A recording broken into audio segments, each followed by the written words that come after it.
اعوذ باللہ من الشیطان الرجیم بسم اللہ الرحمن الرحیم الحمد للہ رب العالمین والصلاة والسلام علی سید الانبیاء وخاتم المرسلین ابی القاسم محمد اللہم صلی علی محمد وعلی محمد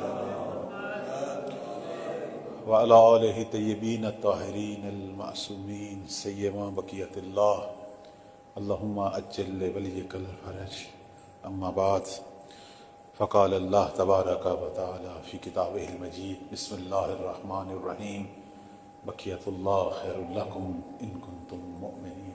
صلوات پڑھیں بر محمد و آل محمد اللہم صلی اللہ علیہ وسلم.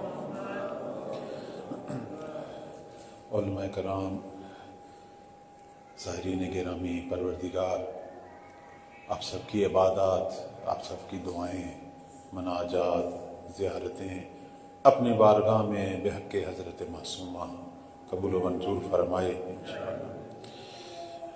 یہ مقام ہمارے لیے روحانی قابل بنائے کہ زمانے کے امام کی نگاہوں میں آئیں، ان کی دعاؤں میں آئیں، ان کی نصرت کا، ان کی خدمت کا ہم سب کو شرف حاصل ہو انشاءاللہ. ان سب دعاؤں کی قبولیت کے لیے صلوات پڑھیں بر محمد و آل محمد. یہ ہمارا عقیدہ ہے. کہتے ہیں کہ 11ویں مولا امام عسکری علیہ السلام اللہم صلی علی محمد و آل محمد ان کے بارے میں علماء اہل سنت نے، ابھی بھی آپ ان کی کتابیں اٹھائیں، انہوں نے مشہور کیا ہوا ہے کہ وہ لا ولد تھے، کہ ان کی کوئی اولاد نہیں تھی. ایک بڑا مشہور صحابی احمد ابن اسحاق قمی جو یہاں قم سے تعلق رکھتے ہیں، بلکہ مولا کے وکیل تھے، نائب تھے، وہ پہنچے 11ویں آقا کی خدمت میں. ذہن میں سوال تھا کہ حکومت کسی وقت بھی شہید کر سکتی ہے آپ کو، اتنی سختیاں، اتنا سخت دور، لیکن ہم نے آپ کے بعد والا امام نہیں دیکھا، آپ کا وارث نہیں دیکھا. یہ سوال ذہن میں لے کے جب گئے، وہ خود یہ روایت بیان کرتے ہیں. شیخ صدوق علیہ رحمہ نے کتاب کمال الدین میں یہ روایت بیان کی. کہتے ہیں کہ میں گیا تو امام کی جب نگاہ پڑی مجھ پہ، امام وقت کی جب میرے چہرے پہ نگاہ پڑی تو میرا سوال ابھی میرے اندر تھا. مولا نے مجھے دیکھ کر فوراً کہا، احمد ابن اسحاق، اللہ نے جب سے آدم کو خلق کیا اس وقت سے ایک عہد کیا کہ زمین کو کبھی بھی حجت سے خالی نہیں چھوڑے گا.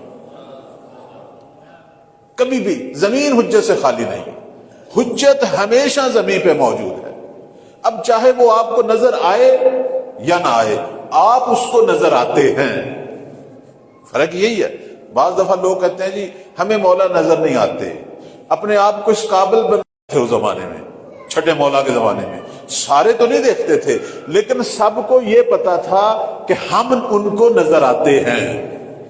آنکھ سے دیکھ، اپنے عقیدے کی آنکھ سے دیکھ، یقین کی آنکھ سے دیکھ. یہ ہمارا فرض ہے کہ تو جب عمل کر رہا ہو تجھے پتا ہو کہ حجت کی نگاہوں میں.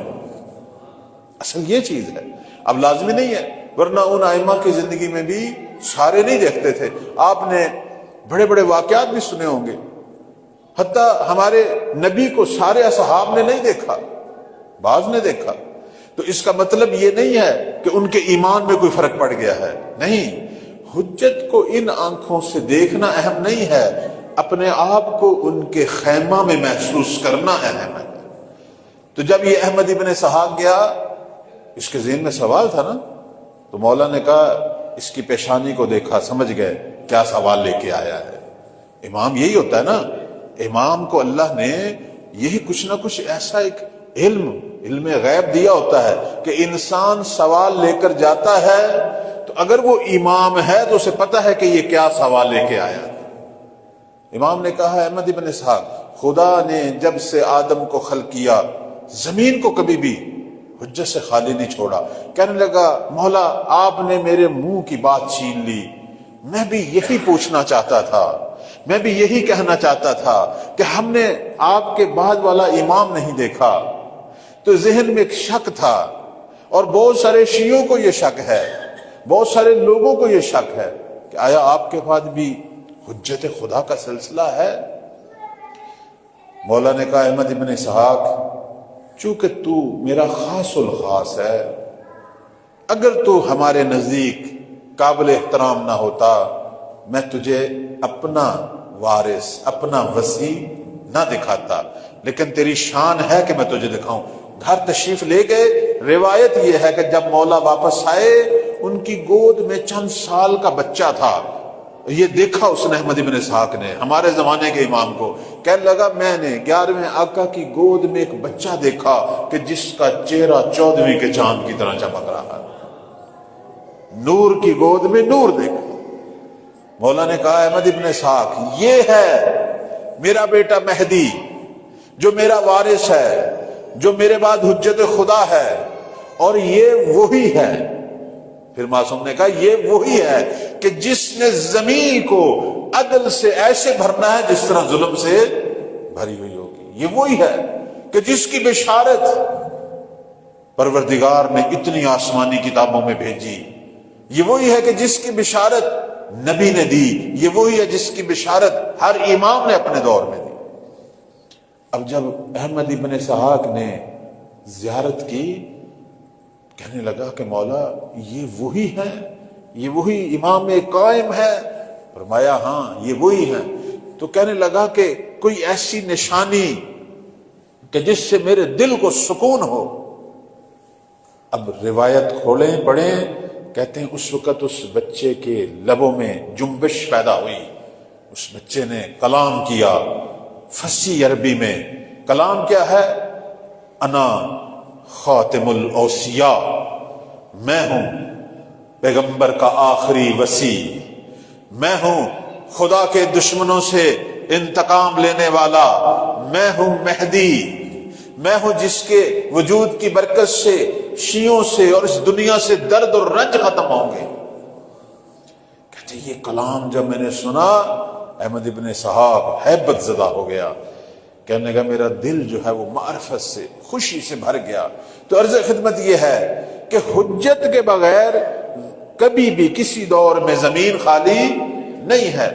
اس وقت حجت خدا ہمارے درمیان موجود ہے۔ یہ صرف عقیدہ کس کا ہے؟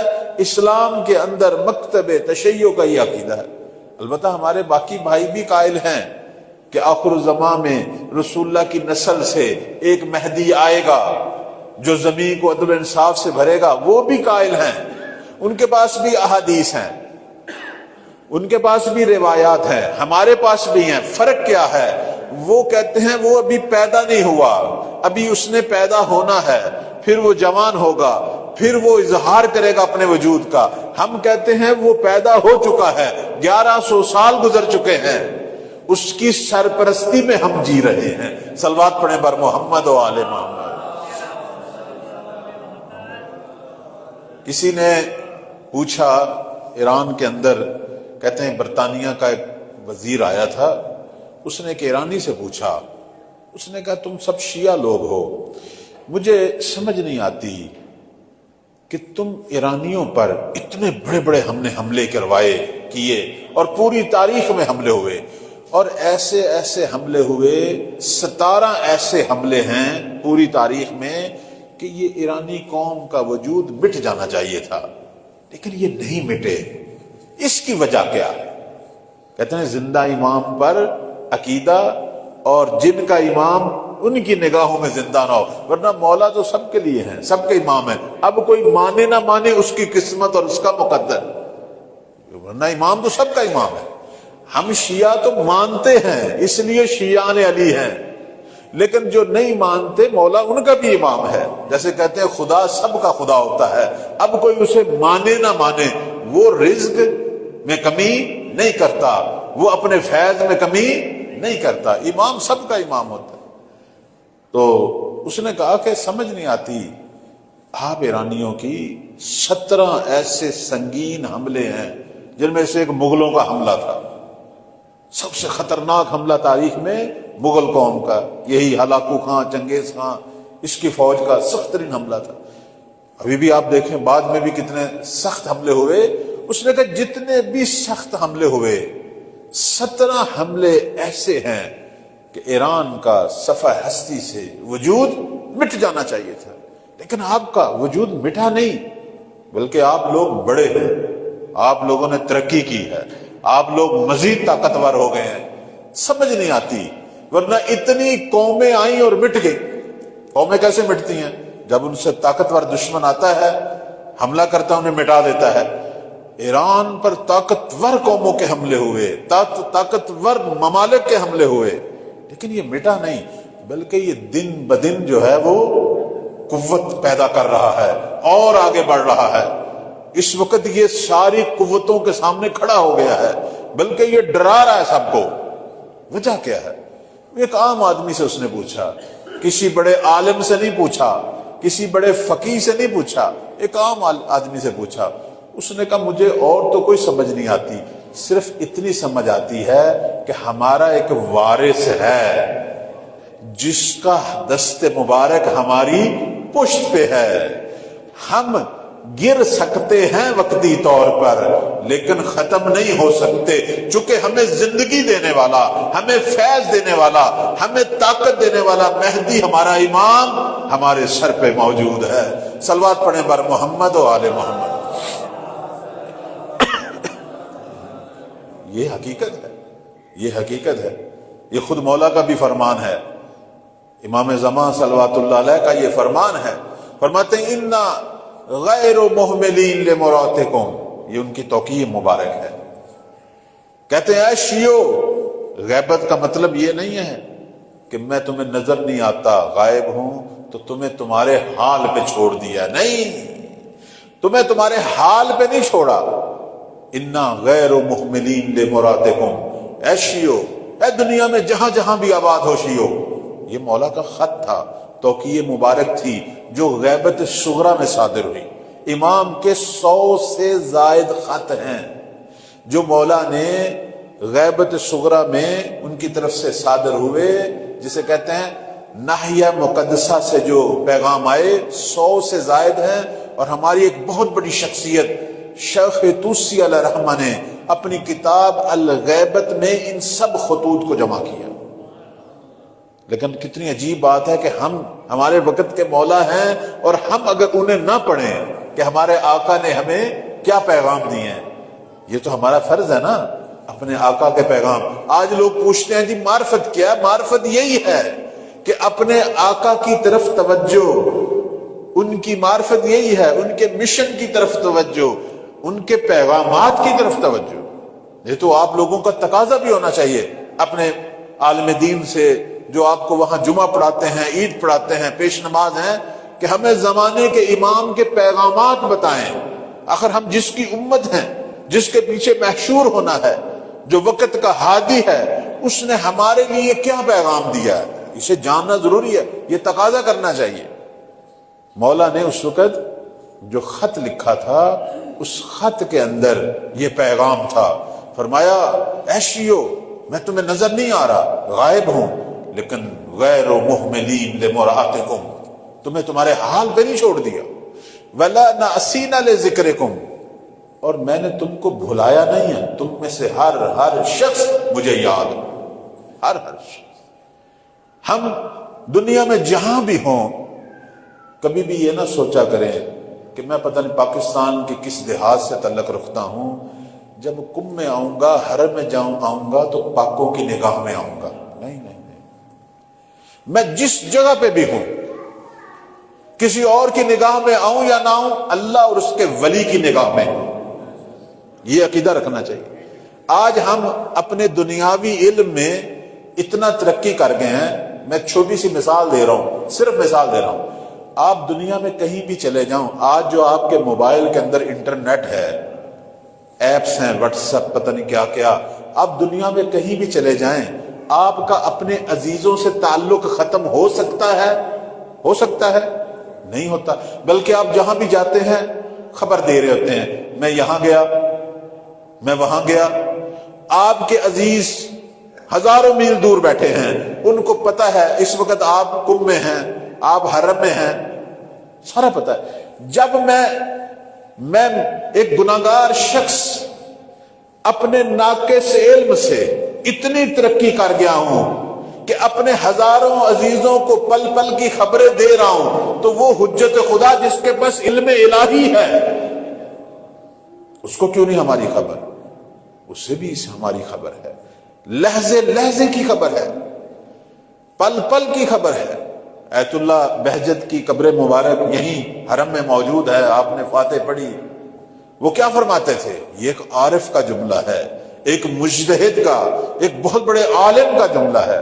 وہ کہتے تھے بات کرتے وقت دھیان رکھا کریں، بات کرتے وقت، عمل کی تو بات دور کی ہے، بات بھی کرتے وقت دھیان رکھا کریں۔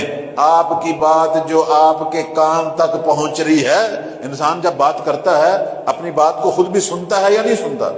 سنتا ہے۔ کہتے ہیں جب تو بات کرتا ہے اس سے پہلے کہ تیرا کان سنے، زہرا کے بیٹے کا کان بھی سن رہا ہے۔ ہماری پل پل کی خبر پہنچتی ہے، بلکہ روایات کہتی ہیں اعمال پہنچتے ہیں، اعمال صبح و شام اعمال پہنچتے ہیں۔ اصول کافی کے اندر وہ باب جس میں عرض اعمال ہے، اس کے اندر 3 قسم کی روایات ہیں۔ بعض کہتی ہیں ہفتے میں 1 دن، بعض کہتی ہیں نہیں ہر روز، بعض کہتی ہیں صبح و شب، صبح و شام ہمارے اعمال پہنچتے ہیں، ہم حجت کی نگاہوں میں۔ تو معصوم بھی یہی فرما رہے ہیں، فرماتے ہیں وَلَا نَأْسِينَا لِذِكْرِكُمْ، تم دنیا میں جہاں بھی ہو میرے نگاہوں میں ہو، ہم امام کی نگاہوں میں ہیں، امام وقت کی نگاہوں میں، میں بھول جاتا ہوں، وہ نہیں مجھے بھولتے، چونکہ اس کی امت کا ایک فرد ہونا۔ جیسے آج ماں باپ نہیں بھولتے بچوں کو، بچوں کے پاس ٹائم نہیں ہوتا بعض وقت ماں باپ کو رابطے کا، لیکن وہ کوشش کرتے رہتے ہیں، پوچھتے رہتے ہیں۔ تو امام تو وہ ہے کہ جس کے بارے میں 8ویں مولا امام رضا علیہ السلام فرماتے ہیں، کسی نے پوچھا امام کی امت سے محبت کی مثال، میرے مولا نے چند ایک مثالیں دی، فرمایا جس طرح باپ، مہرباں باپ اپنی اولاد سے محبت کرتا ہے، اور جس طرح سگا بھائی سے محبت کرتا ہے، فرماتے ہیں جس طرح ماں اپنے دودھ پیتے بچے سے، ویسے ماں کی محبتوں کے اپنے رنگ ہوتے ہیں، لیکن سب سے زیادہ ماں کی محبت کون سا بچہ لیتا ہے؟ جو اس کا دودھ پی رہا ہوتا ہے۔ فرماتے ہیں جس طرح ماں اپنے نوزاد نومولود بچے سے محبت کرتی ہے، ان سب کی محبتوں سے زیادہ محبت امام میں ہوتی ہے اپنی امت کے لیے۔ کتنی خوبصورت مثال دی، ان سب کی محبتوں سے، کیونکہ انسان ہو سکتا ہے ساری باتیں اپنے ماں باپ سے نہ کر سکے، لیکن امام وہ مقام ہے کہ جہاں انسان دل کی ہر بات کر سکتا ہے۔ ہو سکتا ہے انسان کے اعمال کو ماں باپ نہ دیکھ سکیں، لیکن امام وہ جگہ ہے، اللہ نے یہ مقام دیا ہے کہ جہاں انسان کے اعمال پیش ہوتے ہیں۔ اس لیے کہتے ہیں امام انسان سے سب سے زیادہ قریب ہے۔ وہ فارسی کا ایک مصرع بھی ہے نا کہ یار من از من بے من نزدیک ترس، یعنی میں سمجھتا ہوں کہ چونکہ مجھے امام نظر نہیں آ رہے، پتہ نہیں امام کہاں ہے، امام ہمارے پاس ہے۔ اب یہ مولا کا جملہ فرماتے ہیں اپنے خط میں کہ میرے شیعوں کو بتاؤ لا ناسینا لذکرکم، میں تمہیں نہیں بھولتا، تم بھول جاتے ہو، تمہیں میں یاد نہیں رہتا، لیکن مجھے میرے شیعہ شب و روز یاد رہتے ہیں، شب و روز یاد رہتے ہیں۔ اسی وجہ سے کہتے ہیں کہ حجت جو لقب ہے ہمارے آقا اور مولا کا، وہ اسی عنوان سے ہے کہ حجت کا معنی ہوتا ہے گواہ، شاہد، یعنی وہ لحظہ لحظہ ہمارے اعمال کی شاہد ہے، اسی بنا پر تو اسے حجت کہتے ہیں۔ اور اس کے بعد اگلا جو جملہ ہے میرے مولا کا اس خط مبارک میں، فرماتے ہیں کہ وَلَوْلَا ذَلِكَ، اے میرے شیعو، اے غیبت کے زمانے کے شیعو، اگر مہدی تمہیں بھول جاتا، اگر میں تمہیں تمہارے حال میں چھوڑ دیتا، فرماتے ہیں وَلَوْلَا ذَلِكَ، فرماتے ہیں اس کے بعد کیا ہونا تھا؟ کہتے ہیں کہ پھر تم پر پتہ نہیں کیا کیا مصیبتیں نازل ہوتی، وَلَوْلَا ذَلِكَ لَنَزَلَ بِكُمُ اللَّهُ، پتہ نہیں کیا کیا مصیبتیں ہم پہ نازل ہوتی، کیا کیا مشکلات ہم پہ آتی۔ وَاسْتَلَمَكُمُ الْأَعْدَاءُ، اور دشمن تمہیں ختم کر چکا ہوتا. یہ جو تم موجود ہو، یہ جو تم زندہ ہو، اور یہ جو تم دشمن کے مد مقابل کھڑے ہو، یہ کس کی وجہ سے ہے؟ یہ زہرا کے بیٹے کی سرپرستی کی وجہ سے ہے. صلوات پڑھیں پر محمد و آل محمد.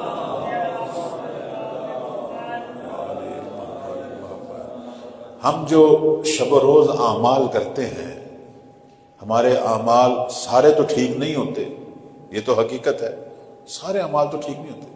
بعض عمل ایسے ہوتے ہیں کہ جن پر اللہ کا عذاب آنا ضروری ہوتا ہے. ہوتے ہیں نہیں ہوتے؟ ہوتے ہیں. پرانے زمانے میں مثال دے رہا ہوں قوم عاد، قوم سمود کی، کسی بھی قوم کی. وہ ایک ایسا کام کرتے تھے اور ختم نہیں کرتے تھے وہ کام کہ آخر اللہ اس قوم پر عذاب دیتے تھے.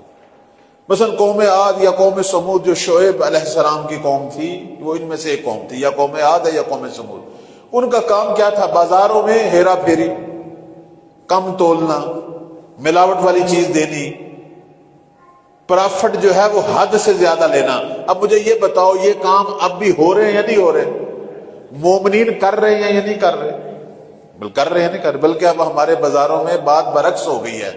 لوگ جو ہے وہ دوسرے مارکے کا بندہ ڈھونڈ رہے ہوتے ہیں کہ یار وہ ایماندار ہے، ٹھیک ہے، اپنے مومنین لوٹ رہے ہیں. اس طرح کی باتیں ہوتی ہیں نہیں ہوتی؟ یہ جو بازاروں کے اندر ایک بہت بڑا کام ہو رہا ہے، لیکن عذاب کیوں نہیں ہو رہا؟ کیوں نہیں اللہ قوم عاد کی طرح ہم سب پر عذاب نازل کر رہا ہے؟ اس کی وجہ بھی یہی ہے، اس کی وجہ بھی یہی ہے کہ امام وقت موجود ہے. امام وقت موجود ہیں. شیعہ بعض اوقات گناہ کرتے ہیں، لیکن ان گناہوں کی وجہ سے عذاب آنا لازم ہوتا ہے. لیکن وہ ہستی موجود ہے جو کہتی ہے انی لأمان لأہل الارض، میں زمین والوں کے لیے مقام امن رکھتا ہوں. تمہارے گناہوں کی وجہ سے جو عذاب تم پہ آنا ہوتا ہے، تم بھول چکے ہوتے ہو اپنے گناہوں کو بھی اور اللہ کے عذاب کو. میں خدا کی بارگاہ میں شفاعت کرتا ہوں اور تمہارے لیے دوبارہ مہلت لیتا ہوں، تمہارے لیے وقت لیتا ہوں، تمہارے لیے دوبارہ زندگی لیتا ہوں کہ پروردگارا بحق کے مہدی اس مومن کو، اس قوم کو دوبارہ مہلت دے، ہو سکتا ہے راہ ہدایت پہ آ جائے. یہ حجت خدا کی برکت ہے کہ ہمارے گناہوں کا عذاب جو ہم پہ آنا ہوتا ہے وہ ٹل جاتا ہے. کیوں؟ چونکہ حجت خدا اللہ کی بارگاہ میں دعا مانگ رہی ہوتی ہے کہ میری قوم ہے تو گناہگار، ہے تو گناہگار. تو عرض خدمت یہ ہے کہ آج اگر ہم نے زمانے کے امام کو خوش کرنا ہے، بعض دفعہ لوگ یہ سمجھتے ہیں کہ یہ جو میں زیارتیں کر رہا ہوں، یہ جو میں عزاداری بپا کر رہا ہوں، صرف اس سے میرے مولا خوش ہوتے ہیں اور اس پر خرچہ بھی ہمارے مومن ٹھیک ٹھاک کرتے یا نہیں کرتے؟ بے شک ہاں جی، خوش ہوتے ہیں، اس میں کوئی شک نہیں، خوش ہوتے ہیں. لیکن ہماری نجات کے لیے یہ چیزیں کافی نہیں ہیں. نجات کے لیے کافی نہیں. نجات اسی میں ہے جس کی میں نے ایک مثال دی کہ جب تک ہم وہ کام نہ کریں کہ جس سے زمانے کے امام کو مدد حاصل نہ ہو، وہ کام کریں جس سے مولا کو مدد حاصل ہو. وہ کام کیا ہے؟ کہتے ہیں ایک شخص آیا چھٹے مولا کی خدمت میں، امام جعفر صادق صلوات اللہ علیہ. نقطہ بڑا اہم ہے، زائرین کرام بھی تشریف فرما ہیں، علماء کرام بھی ہیں. میں صرف عرض کرنا چاہتا ہوں کہ ایک اہم نقطہ ہے، اگر میں اس سے کچھ لے گیا میری ساری زندگی کے لیے کافی ہے. میرے عزیزوں، میرے بزرگان، کوئی شک نہیں یہ تمام اعمال سب کی بڑی اہمیت ہے، لیکن یہ سارے کے سارے رک جاتے ہیں کہاں؟ جہاں ہم کسی ایک مومن کو دھوکہ دیتے ہیں، جہاں ایک مومن کو تکلیف دیتے ہیں، اس وقت ان کی کوئی اہمیت نہیں رہتی. ایک چیز جو چھٹے مولا نے فرمائی تھی، فرمایا کہ ہم شفاعت کریں گے، ہم شفیع بنیں گے، لیکن حقوق العباد والے گناہ لے کر نہ آنا. حقوق العباد والے گناہ، کسی کے ساتھ زیادتی کر کے نہ آنا، کسی پر ظلم کر کے، کسی کو نقصان دے کے نہ آنا. کیونکہ وہ جس کو تم نقصان دے کے آئے ہو وہ بھی ہمارا ہے.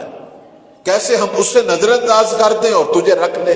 یہاں کوئی پارٹی بازی نہیں ہے، یہاں کوئی رشتہ داری نہیں ہے. آخر وہ مومن جسے میں دھوکہ دے کے آیا ہوں وہ بھی کس کا ماننے والا ہے؟ انہی کا ماننے والا ہے. آخر وہ مسلمان جسے میں دھوکہ دے کے آیا ہوں وہ بھی اسی خدا کا ہے. آخر وہ کافر ہی کیوں نہ ہو، خدا کی مخلوق ہے. سب سے پہلے خلق خدا، سب سے پہلے کہتے ہیں روز محشر ان لوگوں کی شفاعت ہوگی کہ جن کے اوپر خلق خدا کے حق نہ. یہ نکتہ ہے، عام طور پر نہیں بتایا جاتا، لیکن یہ حرم ہے بی بی کے جوار میں واضح کرنا چاہتا ہوں. ہماری زیارتیں، ہماری عبادتیں، ہماری عزاداریاں سب اس وقت مورد قبول ہوں گی جب ہم پر کسی مومن کا حق نہ. کہتے ہیں مولا کی خدمت میں جب یہ پہنچا ایک شیعہ، اس نے کہا مولا میں نے فلاں جگہ پر آپ کے ماننے والے دیکھے، بڑے مومن دیکھے. اب میں اسے آج کی زبان میں کہوں گا، آج کی زبان میں بڑے موالی دیکھے مولا، آپ کے بڑے عزادار دیکھے. ایسے ہی کہتے ہیں نا لوگ. امام نے فرمایا مجھے یہ بتا، میں دو چیزیں تجھ سے پوچھتا ہوں، اگر یہ دو چیزیں ان کے اندر ہیں تو وہ ہمارے شیعہ ہیں. جی مولا پوچھیں. مجھے یہ بتا. اب یہ بڑی غور کرنے والی بات ہے. فرماتے ہیں مجھے یہ بتا، جب وہ بولتے ہیں آپس میں تو سچ بولتے ہیں؟ پہلے یہ بتا. اور جب کسی کے ساتھ کوئی معاملہ کرتے ہیں اسے دھوکہ تو نہیں دیتے؟ یہ بتا. اگر یہ دو چیزیں ہیں، بولنے میں سچے اور معاملے میں کھرے، یہ ہے ہمارا شیعہ. اور اگر یہ نہیں ہے تو وہ ہمارے محب ہے، شیعہ نہیں. صلوات پڑھے بر محمد و آل محمد. ہم بسا اوقات محب ہوتے ہیں، شیعہ نہیں ہوتے.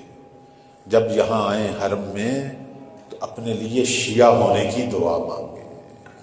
حرم میں اللہ ہمیں امام وقت کے شیعہ بننے کی توفیق عطا فرمائے. یہی میرے مولا کے دل کا سب سے بڑا رنج ہے، یہی میرے مولا کا. لوگ کہتے ہیں کہ امام وقت کی غیبت تو لانی ہو رہی ہے، دنیا میں اتنا ظلم ہو رہا ہے، مولا کیوں نہیں آ رہے؟ کیسے آئیں جب شیعہ ہی نہیں ہے؟ جب شیعہ ہی، وہ جن کو ہم شیعہ سمجھتے ہیں وہ کیا ہے؟ وہ محب ہیں، وہ ان کا ذکر کرتے ہیں، وہ ان سے محبت کرتے ہیں، ان کے نام کی خیرات کرتے ہیں. یہ ٹھیک ہے، یہ سارے اعمال یہ محبت کے اعمال ہیں، لیکن یہ شیعت نہیں ہے. جب صحیح شیعہ کائنات میں ظاہر ہوں گے تو شیعوں کا امام بھی ظاہر ہوگا. امام منتظر ہے، امام ہے. فکر کرنا چاہیے جس کو بار بار توفیق ملی، لیکن کبھی یہ تو سوچیں کس مال سے، کیا خرچ کر کے آ رہا ہوں؟ مجھے بتائیں مومنین کرام، آیا بہن بھائیوں کے حق دیے جا رہے ہیں؟ جب ایک دوسرے کا مال ہمارے پاس امانت ہوتا ہے اس میں ہم کیا کر رہے ہیں؟ اس میں کیا کر رہے ہیں؟ کہتے ہیں ایک شخص 12ویں آقا کی خدمت میں پہنچا، علی ابن مہزیار، نام سنا نا آپ نے؟ مولا کی خدمت میں پہنچا. میں نے پچھلی دفعہ بھی اشارہ کیا تھا، لیکن کیا کروں، چونکہ لوگ کہتے ہیں کہ ظہور کیوں نہیں ہو رہا. ساری چیزیں یہیں پہ رکی ہوئی ہیں. جب ہم چھوٹا چھوٹا ظلم ایک دوسرے پر کرنے سے باز نہیں آ رہے، کیسے اس امام کے ناصر بنے جس نے دنیا کے ظالموں سے لڑنا ہے، جب اس کے اپنے ہی ظلم کرنے سے باز نہیں آ رہے؟ ہے یا نہیں ہے؟ آیا ہمارا معاشرہ بھرا نہیں ہوا؟ آیا ہر گھر کی داستان ہے یا نہیں ہے؟ ہر گھر میں ایک داستان ہے. یا زبان سے ظلم کر رہے ہیں یا مال سے ظلم کر رہے ہیں. مجھے بتائیں کوئی شاید گھر خالی ہو، ورنہ گھروں کے اندر لوگ نہیں حق کو حق دے رہے، یا زبان سے حق پامال ہو رہا ہے، ہوتا ہے یا نہیں ہوتا، یا مال سے. میرے عزیزوں، میرے بزرگوں، کہتے ہیں وہ علی بن مہزیار جب پہنچا مولا کی خدمت میں تو امام نے اس سے فرمایا، ابن مہزیار تو نے کیوں آنے میں دیر کر دی؟ میں مہدی زہرا مدتوں سے تیرا منتظر ہوں، مدتوں سے. اس نے کہا مولا میں تو بڑے عرصے سے. کوشش کر رہا تھا، لیکن مجھے کوئی ایسا واسطہ نہیں مل رہا تھا جو آپ تک مجھے پہنچائے۔ فرمایا میں تجھے کیسے نظر آؤں، تمہارے اور ہمارے درمیان حجاب ہیں، اور حجاب کس نے پیدا کیے ہیں؟ ہمارے اپنے گناہوں نے۔ کہتے ہیں انسان جب معرفت پیدا کرے، ایسے عمل کرے کہ جس طرح کے وہ پاک چاہتے ہیں، تو یہ حجاب خود بخود ہی ختم ہو جائیں گے۔ فرمایا حجاب ہیں، اور ان حجابوں کی مثال میرے مولا نے دی، فرمایا تم لوگوں نے صلہ رحمی چھوڑ دی۔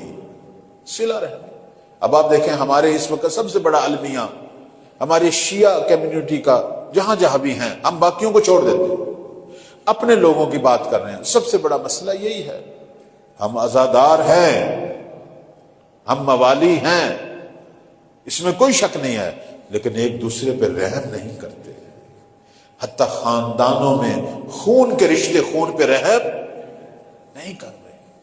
یہ وہ چیز ہے جو زہرا کے بیٹے کے دل کو تکلیف دے رہی ہے، یہ چیز ہے۔ مولا نے یہی کہا کہ تم سب کی ایک ہی آرزو ہے، صبح سے شب تک پیسہ کماؤ، صرف مال کمانے کی تڑپ ہے، تم میں مہدی زہرا کی تڑپ نہیں ہے۔ تم نے صلہ رحمی چھوڑ دی ہے، تم قطع رحمی میں مبتلا ہو گئے، تم ایک دوسرے کے ساتھ بے رحمی کر رہے ہو۔ پھر کیسے میں ظہور کروں، پھر میں کیسے تمہیں نظر آؤں؟ میرے مولا کو شیعہ چاہیے، میرے مولا کو ناصرین چاہیے، کون؟ جو ایک دوسرے پہ رحم کریں، جو ایک دوسرے کے ساتھ ظلم نہ کریں، جو ایک دوسرے سے محبت کریں، جو ایک دوسرے سے ہمدلی کریں۔ آخر یہ جو کہتے ہیں 313 آئیں گے میرے مولا کے، لوگ پوچھتے ہیں نا، سوال کرتے ہیں، بلکہ علماء سے پوچھا جاتا ہے کہ 313 کہاں ہیں، کیوں نظر نہیں آ رہے؟ یہ سوال مولا کا بھی ہے، مولا بھی کہتے ہیں کہ وہ 313 ہی کم از کم نظر آ جاؤ، کیوں نظر نہیں آ رہے؟ وہ 10,000 جوان نظر آ جائیں، کیوں نظر نہیں آ رہے؟ لیکن وہ کون ہیں؟ وہ 313 کون ہیں؟ وہ 10,000 کون ہیں؟ صلوات پڑھیں بر محمد و آل محمد۔ وہ 313 یہی ہیں۔ 313 کی جب مثال دیتے ہیں، روایت کہتی ہے کہ یہ 313 یہ جو مولا کے شیعہ ہوں گے، خاص شیعہ، ان کی اگر مثال لینی ہے تو تھوڑا سا عمار کو ذہن میں لاؤ، ابو ذر کو ذہن میں لاؤ، مالک کو ذہن میں لاؤ، وہ اس قسم کے لوگ ہوں گے۔ یہ 313 کون ہیں؟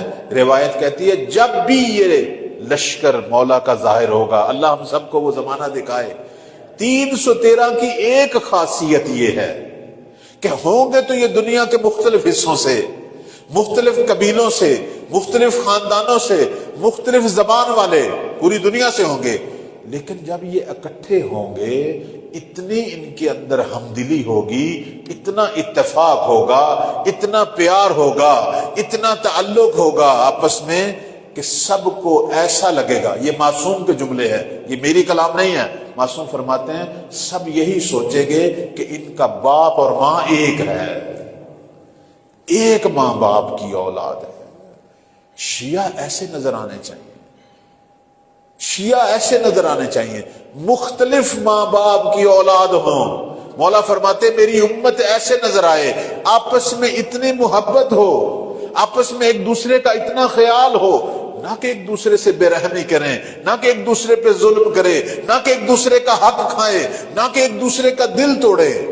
بے شک مختلف ماں باپ کی اولاد ہو، لیکن آپ کے اندر ایسا پیار ہو، ایسی محبت ہو، ایسی ہمدلی ہو کہ دنیا والوں کو آپ سب ایک ماں باپ کی اولاد نظر آئے۔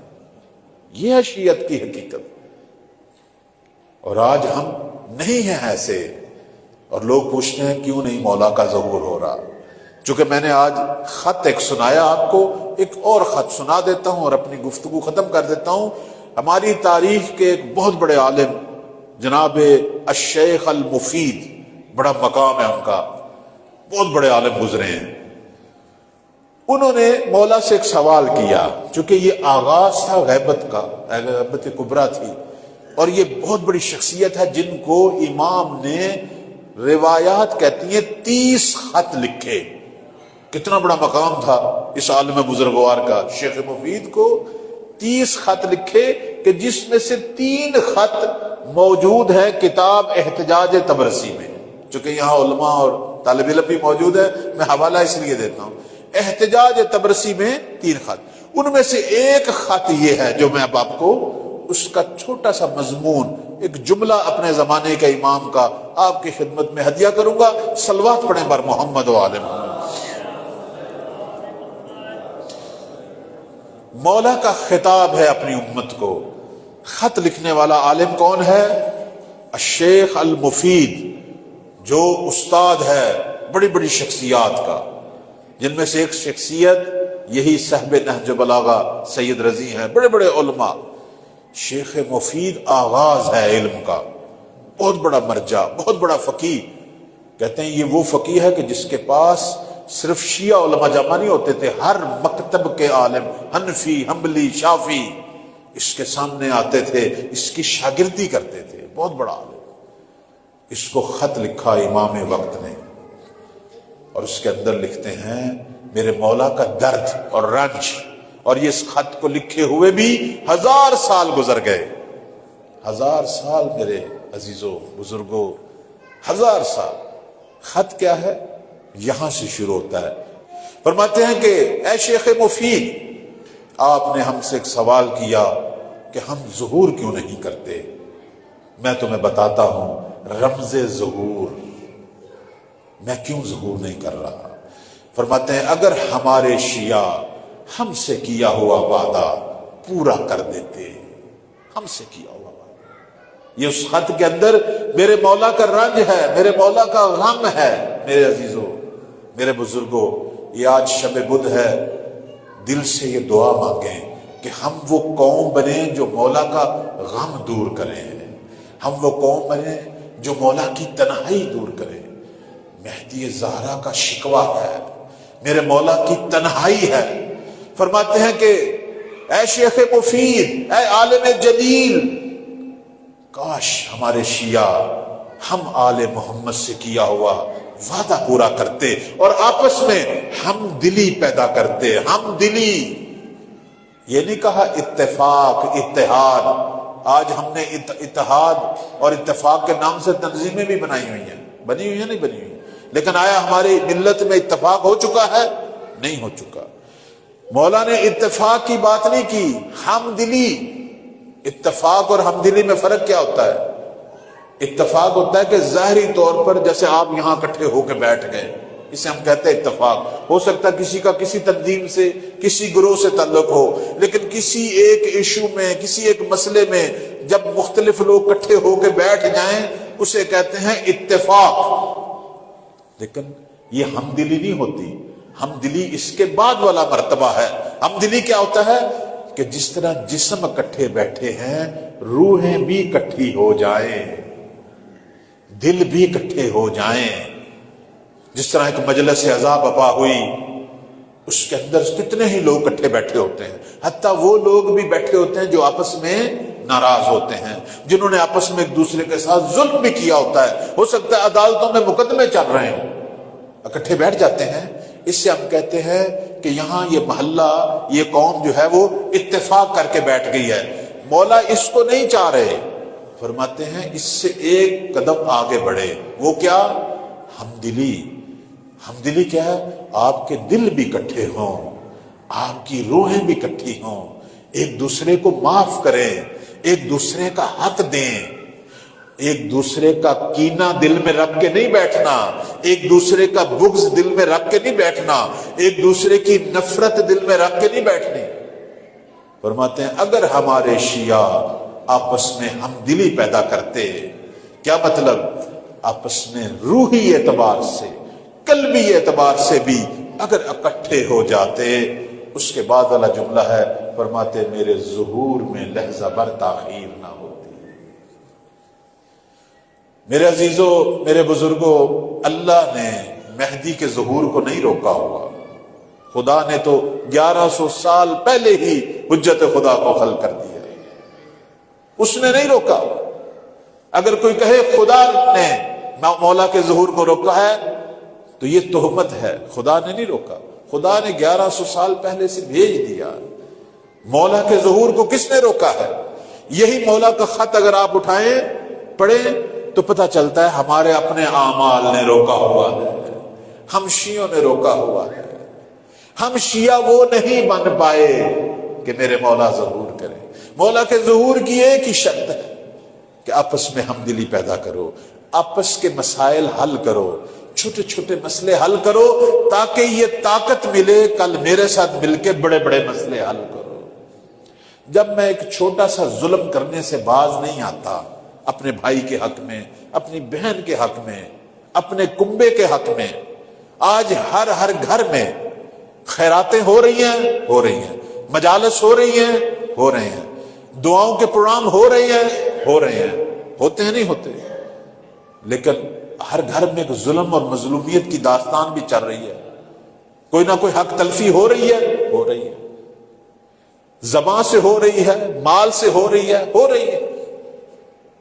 بڑی پرانی بات، ایک دفعہ کسی مومن نے کہا جی ہم نے ایک کاروبار شروع کیا ہے، آئیں ایک دعا کا پروگرام رکھا ہے، برکت ہو فلاح ہو. میں نے کہا یہ ساری چیزیں ٹھیک، پہلے تو نیت تو کر، میں نے حلال کمانا ہے تاکہ وہ رازق جو ہے وہ برکت ڈالے. حلال کمانے کی نیت تو کر. ہمارے ائمہ نے بتایا ہے کہ کاروبار کیسے برکت پاتا ہے، کاروبار میں کیسے ترقی ہوتی ہے. جب میں حلال کی نیت کروں، کہتے ایک شخص آیا معصوم کے پاس کہ میں نے دکان کھولی ہے، میرے لیے دعا کریں. فرمایا دعا کرتا ہوں، لیکن تو بھی عہد کر کہ میں دھوکہ نہیں دوں گا، میں حرام نہیں کماؤں گا. خود بخود برکتوں کے دروازے کھولیں گے دروازے. تجھے وہ رزق ملے گا جو اللہ نے تجھے دینا، چونکہ رازق وہی ہے.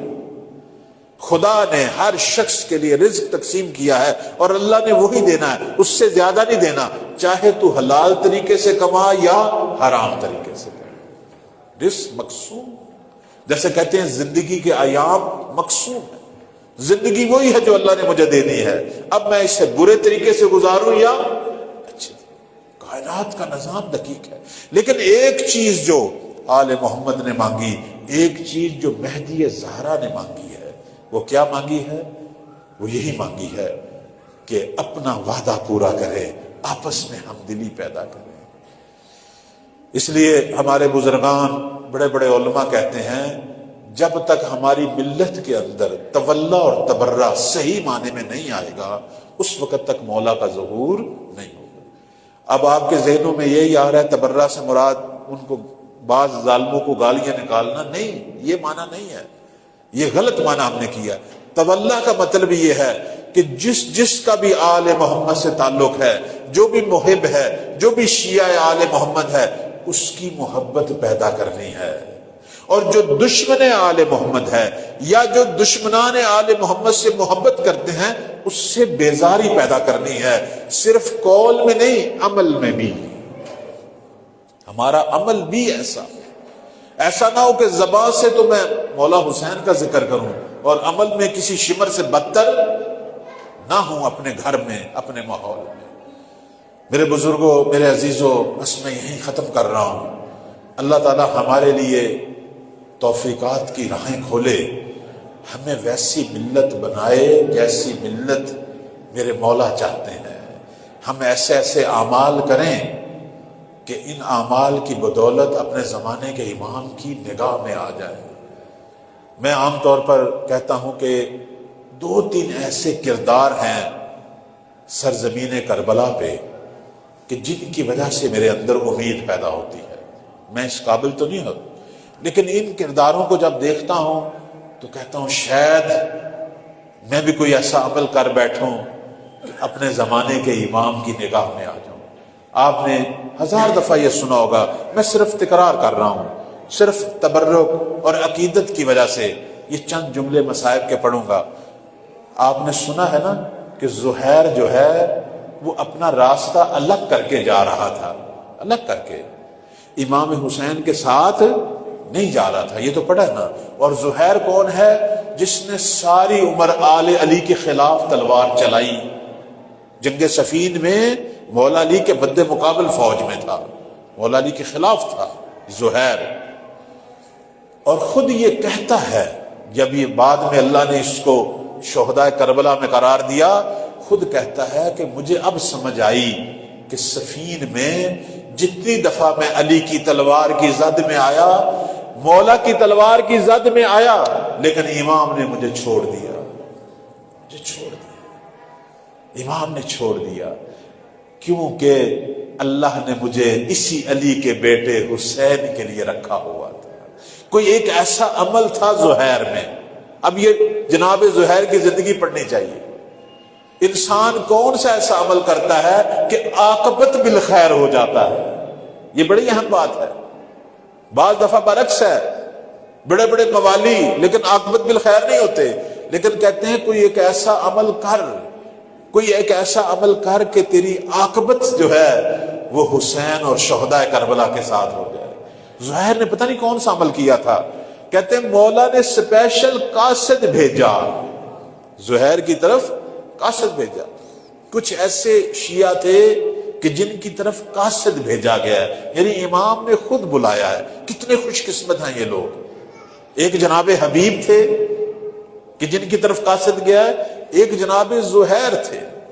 چلو حبیب کی تو سمجھ آتی ہے، حبیب بچپن کا دوست ہے، حبیب شیعہ خالص ہے، اس کی تو سمجھ آتی ہے کہ مولا اس خاص لحظوں میں کس کو بلا رہے ہیں۔ حبیب کا بلانا سمجھ آ رہا ہے، لیکن زہیر کی سمجھ نہیں آتی، حالانکہ دشمن ہے۔ لیکن زہیر نے ایک عمل ایسا کیا تھا، کوئی ایک ایسا عمل کہ جس کی وجہ سے مولا حسین کی نگاہ اس پہ تھی، اور امام چاہتے تھے کہ زہیر عاقبت بالخیر ہو، زہیر کا خاتمہ ایمان پہ ہو۔ اب جب ہم حرم آتے ہیں تو یہی دعا کریں کہ ٹھیک ہے مولا ہم گناہ گار ہیں، ہم بدکار ہیں، ہم سے پتہ نہیں کون سے ایسے ایسے گناہ ہوتے ہیں، لیکن مولا ہماری عاقبت بالخیر ہو، ہمارا انجام بخیر ہو، ہمارا انجام محمد و آل محمد کی منشا کے مطابق ہو۔ یہ دعا ضرور مانگا کریں جب بھی حرم ہے۔ زہیر بھی شاید اپنے لیے یہی دعا مانگتا تھا۔ زہیر کو کہتے ہیں جب امام کا پیغام پہنچا، کھانے پہ بیٹھا ہوا تھا، دسترخوان لگا کے بیٹھا ہوا تھا۔ جب پیغام پہنچا نا فرزند زہرا کا، اور زہیر کو تو پتہ چلا کہ امام حسین نے بلایا ہے، تو تھوڑا سا متردد ہو گیا، چونکہ پسند تو نہیں نہ کرتا تھا، آل علی کو پسند نہیں کرتا تھا۔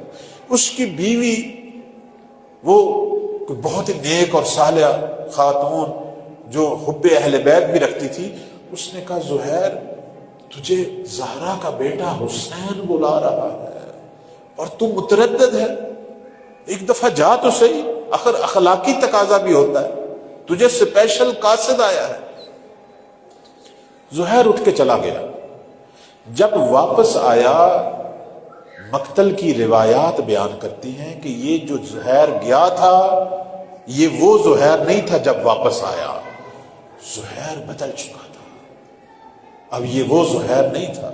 آ کے اس نے کہا کہ میرا یہ سارا مال اپنی بیوی کو دیا، اپنے دوستوں سے الوداع ہوا، بیوی کو طلاق تک دے دی، کہا میں تجھے اللہ کی راہ میں آزاد کرتا ہوں، جس سے مرضی شادی کر لے، یہ مال بھی تیرا ہے۔ چونکہ اب میں اپنے آقا اور مولا حسین کے ساتھ موت کا سفر کرنے لگا۔ اب زہیر وہ زہیر، اس پوچھنے والے نے پوچھا زہیر کیا ہوا؟ کہنے لگا میں جب حسین کے پاس گیا اس نے مجھے جنت میں میرا گھر دکھا دیا۔ اب زہیر کیسے جنت کی راہ کو چھوڑے؟ مجھے اب پتا چلا کہ امام حق کون ہے اور جنت کی راہ کون سی ہے۔ اس لیے کہتے ہیں جب وہ جو آخری شب تھی، جس شب میں میرے مولا نے کہا آپ چلے جاؤ، میں تمہیں کہتا ہوں میرے بچوں کو، میری بیویوں کو لے کر چلے جاؤ، چونکہ یہ سارے میرے مارنے کے لیے اکٹھے ہوئے ہیں، اس وقت زہیر کا ایمان دیکھیں، اٹھ کے کہنے لگا مولا حسین، جو ابھی تازہ شیعہ ہوا ہے لیکن ایمان کا مقام دیکھو، کہنے لگا حسین تجھے چھوڑ کر کہاں جائیں، اپنے سے بہتر کوئی امام ہے تو مجھے دکھا، مجھے دکھا، اے حسین اس زمین پر تیرے جیسا کون ہے کہ تجھے چھوڑ کر جائیں۔ یہ تھا زہیر کا مقام۔ اور میں یہاں دوسرا شخص جس کا ذکر خاص طور پر کرتا ہوں اپنی گناہوں والی زندگی کو دیکھ کر، وہ جناب حر کا ذکر ہے۔ وہ حر کہ جس نے آل محمد کو کربلا کی زمین پر کھینچ کے لانے والا یہی ہے، پانی بند کرنے والا بھی یہی ہے، لیکن کیا ہوا؟ آخری لحظوں میں ہر عاقبت بالخیر ہو گیا، آخری لحظوں میں ہر بدل گیا۔ اس لیے میں کہتا ہوں کہ ہماری امیدیں جو ہیں ہم شیعوں کی، ہم گناہگاروں کی، یہی ہستیاں ہیں۔ جناب علی اکبر کہاں، جناب حبیب کہاں، جناب مولا غازی کہاں؟ ہم لوگ جب توسل کرتے ہیں، ہم لوگوں کو جب کبھی اپنی عاقبت میں کوئی خوبی خیر نظر آتا ہے تو ہم جناب حر کو دیکھتے ہیں۔ اگر حر کی قسمت بدل سکتی تھی، میری بھی بدل سکتی ہے۔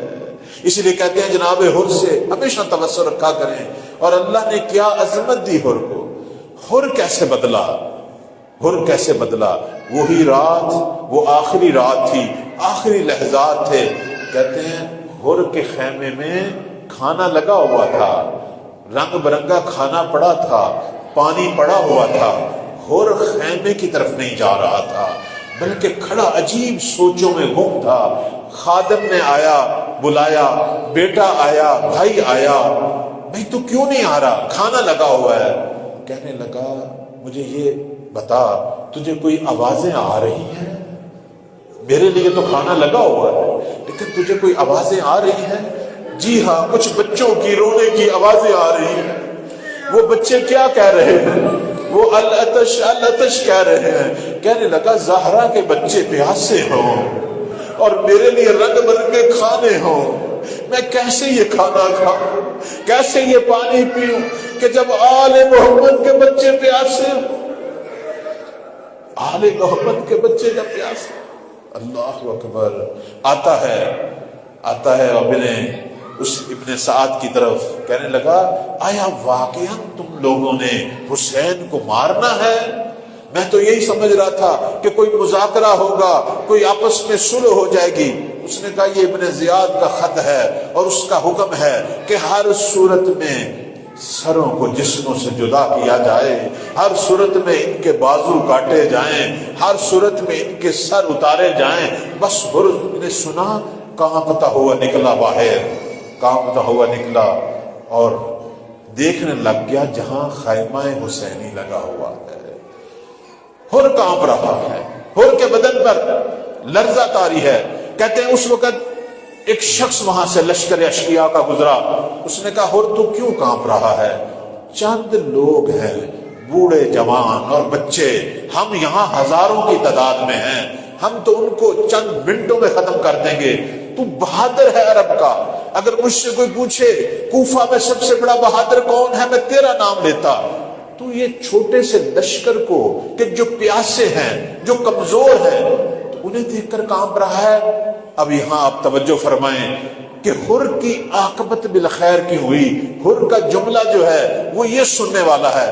کہنے لگا میں ان کو دیکھ کر نہیں کانپ رہا، میں قیامت کا منظر ذہن میں لاتا ہوں کہ جب رسول کی بیٹی زہرا آئے گی اور میں اس کی بارگاہ میں پیش ہوگا، اس وقت میں بی بی زہرا کو کیسے جواب دوں گا کہ جب وہ کہے گی حر تو نے بھی ہمارے بچوں کو، میرے حسین کو قتل کرنے میں اپنا کردار ادا کیا۔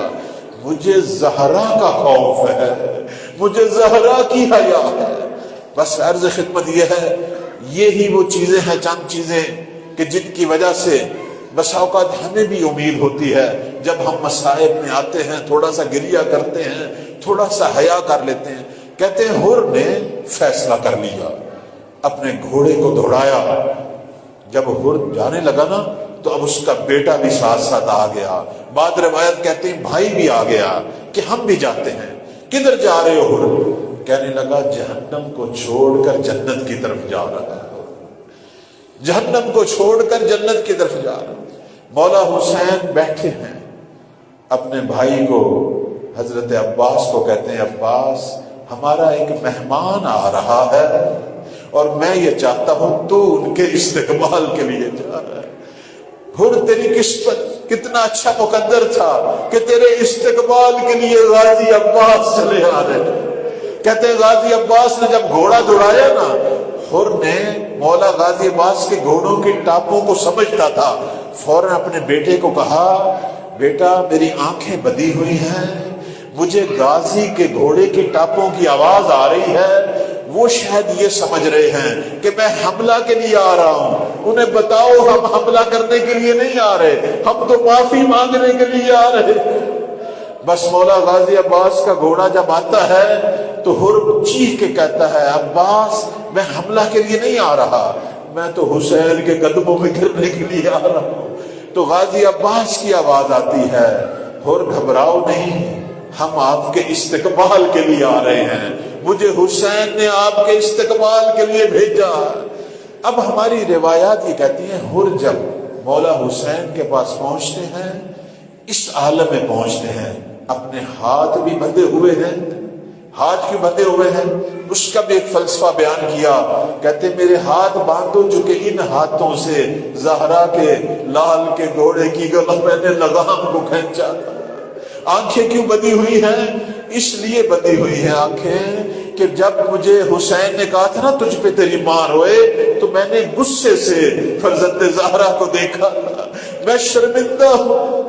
اب اس شرم کے عالم میں حر پہنچتا ہے، جب مولا حسین کے پاس پہنچتا ہے، مقتل یہ کہتا ہے کہ امام کے قدموں میں گر جاتا ہے، صرف اتنا کہتا ہے کہ حسین میرے لیے توبہ ہے، حسین میرے لیے توبہ کی گنجائش ہے۔ امام حر کو اٹھاتے ہیں، اپنے سینے سے لگاتے ہیں، حر کی آنکھوں کی پٹی اتارتے ہیں، حر کے بندھے ہوئے ہاتھ کھولتے ہیں، کہتے انت حر فی الدنیا والآخرہ، حر تو دنیا میں بھی حر ہے، آخرت میں بھی حر ہے۔ کہنے لگا مولا مجھے اجازت دیں، میں نے آپ پر یہ ظلم کیا، آپ کو لانے والا میں ہوں، اجازت دیں میں آپ پر پہلا شہید بنوں۔ ہماری بعض روایات یہ کہتی ہیں، البتہ ساری نہیں، بعض یہ کہتی ہیں کہ پہلے شہداء میں حر اس کا بیٹا تھا۔ امام نے وہاں فرمایا کہ حر آپ ہمارے پاس آئے تو ہو، ہم گھرانہ کریم آل محمد کا گھرانہ جو ہے اس کا دستور یہ ہے جب مہمان آتے ہیں اسے کچھ نہ کچھ کھلاتے ہیں، اس کی پذیرائی کرتے ہیں، لیکن تم اس عالم میں آئے ہو کہ ہمارے پاس تو پلانے کے لیے پانی بھی نہیں۔ حر تڑپ اٹھا، کہنے لگا مولا وہ پانی جس نے بند کیا تھا وہ بھی میں ہی ہوں، بس آپ پانی کی بات نہ کریں، مجھے اجازت دیں میں آپ پر اپنی جان قربان کروں۔ مولا نے اجازت دی۔ حر جب جانے لگا نا تو دیکھا بیٹا دیکھ رہا ہے باپ کو، بیٹے نے باپ کو عجیب نظروں سے دیکھ رہا تھا، چونکہ باپ موت کے میدان میں جا رہا تھا۔ بیٹے کو جب دیکھا نا اپنی طرف، پیچھے ہٹایا، کہنے لگا بیٹا تو جا پہلے میدان کی طرف۔ کیوں؟ اس کی وجہ بیان کرتے ہیں، کہتے ہیں حر نہیں چاہتا تھا کہ میرا قتل دیکھ کر بیٹا کہیں ایمان سے نہ پھر جائے، اپنے بیٹے کو عاقبت بالخیر کرنے کے لیے اپنی نظروں کے سامنے موت کے میدان کی طرف حر نے بھیجا۔ بیٹا گیا، بہت بہتر طریقے سے بہترین انداز سے بیٹا لڑا۔ پھر جب حر نے بیٹے کو گھوڑے سے نیچے آتے دیکھا نا، جب بیٹے نے آواز دی اپنے باپ کو کہ بابا میرا آخری سلام ہو، کہتے ہیں حر تیزی سے دوڑتا ہوا گیا، لیکن کیا دیکھتا ہے کہ مجھ سے پہلے کریم کربلا حسین بیٹھے ہیں، حر کے بیٹے کا سر اپنی گود میں لے کر اس کے منہ سے خاک کربلا صاف کر رہے ہیں، اس کے بیٹے کی پیشانی چوم رہے ہیں۔ کہنے لگا مولا یہ غلام زیادہ ہے، آپ نے کیوں زحمت کی؟ میں باپ موجود تھا، میں آ جاتا، میں اپنے بیٹے کے لاشے کو اٹھا لیتا، مولا آپ نے کیوں زحمت کی؟ تو مولا حسین کا جملہ ہے عزیزو، بس یہ جملہ سنا کے میں ختم کرتا ہوں۔ کہتے ہیں حر تو بوڑھا باپ ہے، یہ جوان بیٹا ہے، کیسے ہو سکتا ہے بوڑھے باپ جوان بیٹوں کے لاشوں پہ پہنچے اور لاشیں اٹھائیں؟ میں کہوں گا مولا ابھی آپ نے حر کو تو کہہ دیا، بس تھوڑی سی دیر کی بات ہے، جب اکبر زمین پہ آئے گا اس وقت بھی ایک بوڑھا باپ ہوگا جو زانو بے زانو پہنچے گا اکبر کے لاشے پہ، اور لاشے کو اٹھانے کی کوشش کرے گا لیکن لاشا اٹھایا نہیں جائے گا۔ الا لعنت اللہ علی الظالمین۔